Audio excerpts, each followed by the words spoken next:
Kapag pala pinagsama ang 2 pirasong binating itlog, half cup of all-purpose flour, konting asin, at konting pamintang durog, tsaka halo-haloin hanggang sa mag-combine ng ating mga ingredients.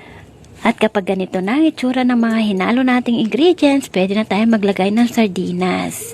Kahit anong sardinas pwede ninyong gamitin, basta ako Mega Red ang aking ginamit. Tapos durugin natin gamit ang ating kutsara ang ating sardinas. Lagyan natin ng 1 piraso ng sibuyas, tsaka na natin ilagay ang ating nilagang talong, tapos binalatan natin at hiniwa-hiwa natin ng maliliit. Halu-haluin natin ulit ito. At kapag natapos na natin itong halu-haluin, ay pwede na natin itong iprito.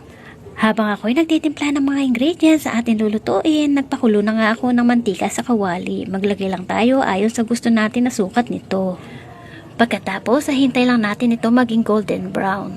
At yung mga natitira natin mga ingredients, ganito rin yung ating gagawin. Makakabuo na pala tayo ng tortang talong with mega sardines. Save nyo na to mga mare, sigurado magugustuhan ng inyong mga anak.